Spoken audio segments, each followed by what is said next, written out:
here to present our presentations on the founders of the Bhaktivedanta Institute, Bob Cohen.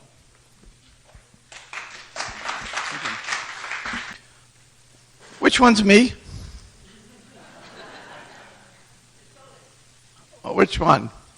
Who says who thinks I'm the one on the left? Okay. Who thinks I'm the short guy on the right with the glasses? Okay. Who thinks I'm the Indian-looking fellow? Okay. Who thinks I'm the one in the middle? That's it. That's 1977, first International Conference on Life Comes from Life. I wanted to prove that all of you who have seen the Changing Body exhibit, it's true. In case you didn't believe me, I also wanted to prove I did have hair. So there's a few points. The Bhaktivedanta Institute was founded, some say 75, some say 76. There's different correspondence on it. But I think it was around 75. And then there was a famous meeting in Washington with all the scientists. And the Institute was founded with the intent of bridging the gap between what we read in various ancient literatures and what we see in the phenomenological world. And Prabhupada felt it was very important that this ancient science be presented to an intelligent class of people. And the intelligent class of people are very much represented by the science community, though by the science community, the original definition went beyond scientists. It included those in the humanities. This conference is a successor conference to the first international conference on Life Comes from Life, which I sent the picture around. At that conference, it was Prabhupada's intention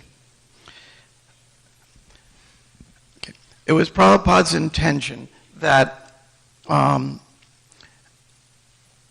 his own scientists, there weren't many of us, and famous scientists, and a few of them were very famous, come together and have a dialogue. And every night, Prabhupada would call us to his room and ask, he was too sick to come himself, and he would ask two questions.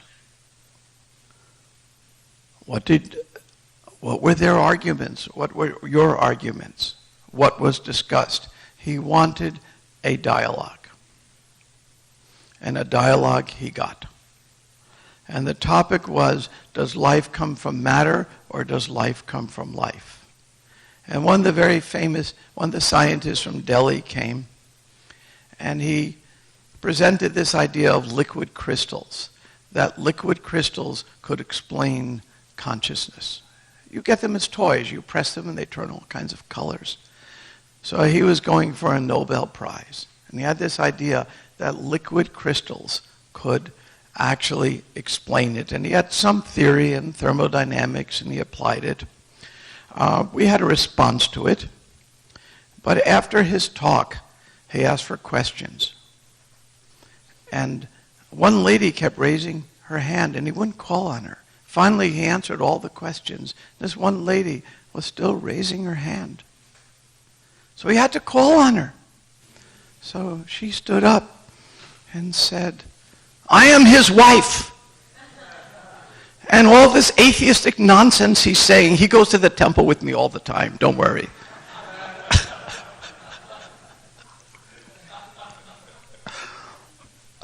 Prabhupada liked that story too. That actually happened. So the purpose of the Institute, I'm going to read a little statement here.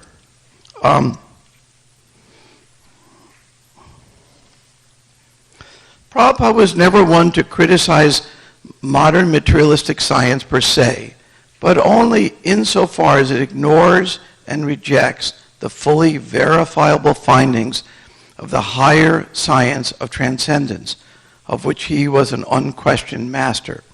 He was especially critical of the life comes from matter theory, and thus charged the Bhaktivedanta Institute with the primary task of disproving this through the use of the most sophisticated techniques of modern math, chemistry, physics, and of course other sciences. So that was the original intention, and the intention continues. We gathered together today to continue with that. At this point, I want to offer some appreciations for some of our founders. And one of our founders is sitting right here in the room. Can anyone guess who that is? Yes. Yes, Rabindra Swarup. Rabindra Swarup, could you stand up for a moment?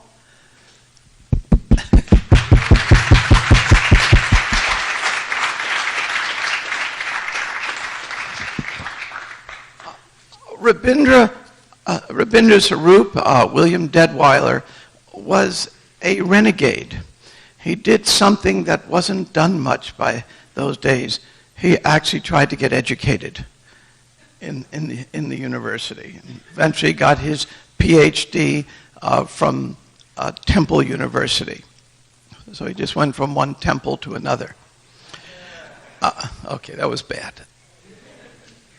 And was one of the original founders of what we do. Would you like to say any words at some point this morning on the founding of the Institute?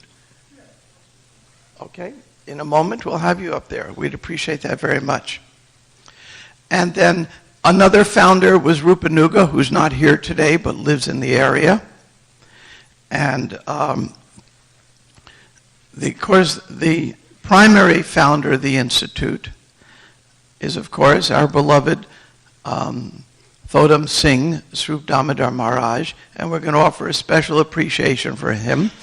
He passed away some years ago, but he was a PhD in chemistry, earned in America, but coming from Manipur, and we'll talk about a little bit his particular contribution to founding the Institute and why this is relevant for a conference on conscience and science is because the purpose of the BI is to understand this, what is the difference between conscience and science. That's just life from life in modern terms. We do it through scientific endeavor, we do it through analysis, we do it through philosophy. All of this has been presented. But to wrap this up and make sense out of it, we want to look a little bit about how this BI came about, what it's about, and so we can continue with our mission.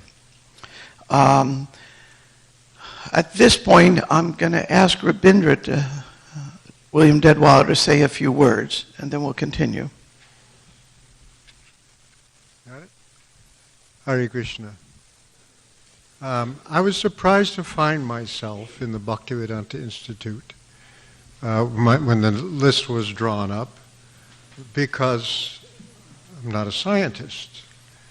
My background is undergraduate at the University of Pennsylvania, a philosophy major, and then ended up when Temple University in Philadelphia turned out to be one of the first universities to have religious studies and academic religious studies.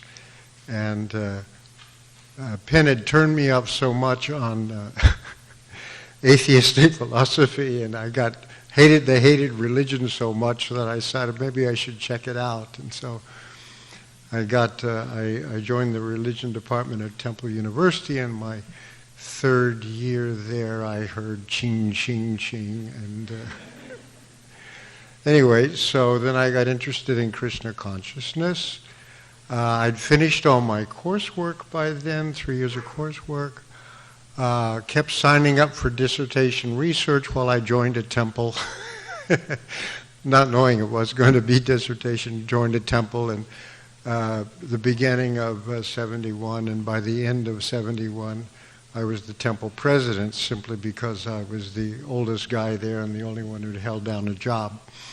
That was so. And I just kept signing up for dissertation research and kept myself on the rolls. Then I was approached by Rupanuga was my GBC, and he said that Prabhupada had this idea of wanting to have this Bhaktivedanta Institute. And I said, I'm not a scientist. I said, I'm a philosopher, theologian is my background. He says, no, but we really want all kinds of intellectual people who are intellectually qualified. And the other one was that I knew was Sariputta. I had met Sariputta years before. When I was in the temple, I wrote Prabhupada a letter asking him if he had a suggestion for my doctoral dissertation topic. And he said, if you want, he said, you could defeat Darwin. And that put me in a state of shock. I spent a large part of my life in Oklahoma and Texas, and I knew these people who didn't believe in Darwin. You know, these kind of, to me, big, stupid neon Jesus save signs. And I said, my God, is that what's going to happen to us? You know, I mean.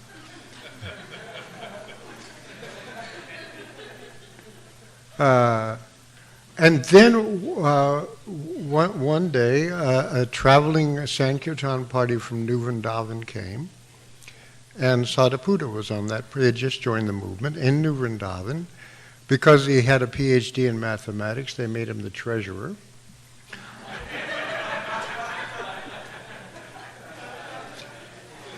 But he lacked all the real skills of a temple treasurer. Where are your receipts? Where's the change? You know, that kind of stuff. So they didn't know what to do with him, so they put him on traveling Sankirtan. And he showed up at my temple. And when I found out, you know, he had just finished with his PhD in mathematics, I got this letter and showed him this letter from Prabhupada. Said, you know, if you want, you can defeat Darwin. I said, do you know any way you could defeat Darwin?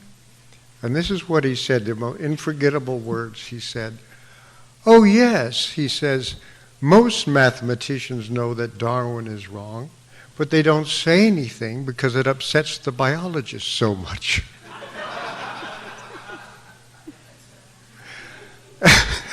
So, and then he began to outline, you know, the thing that then became his argument from information theory, that life can't come from matter. So then when I heard about the Bhaktivedanta Institute and I was in it, I was happy to do that. And it was down the road from the Philadelphia Temple. They rented a house, and we were all staying there. And that's when I was able to write a doctoral dissertation, courtesy of the Bhaktivedanta Institute.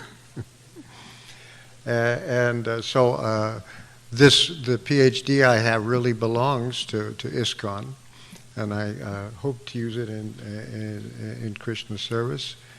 It was just one of these pioneering things that Prabhupada was doing. Another thing he had was the In God We Trust Party for Purified Leaders. I was also running for the House of Representatives for a while. And Balavanta. So Prabhupada had all these visionary things that were setting up the seeds for the future. And I'm glad to see that this one is still going on, and we'll see what the fruits are. But that was how we started out in planning conferences, and it was very interesting to be there. I mean, it was very nice to have all these devotees around who could talk about Krishna consciousness in a way that you could not talk about it with most devotees. And that was like the special. Plus we had good prasadam.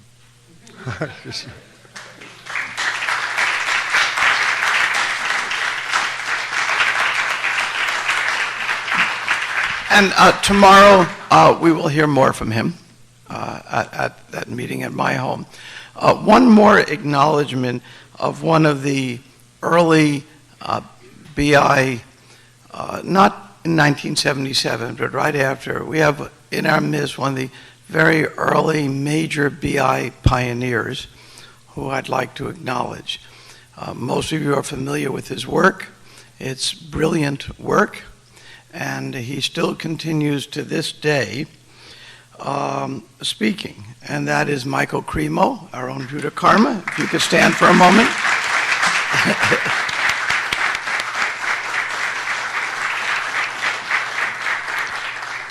He has lectured before leading scientific institutions, including the Royal Institute in London, the Russian Academy of Science in Moscow, presented at the World Archaeological Congress, and has an honorary PhD, which is quite a thing to do.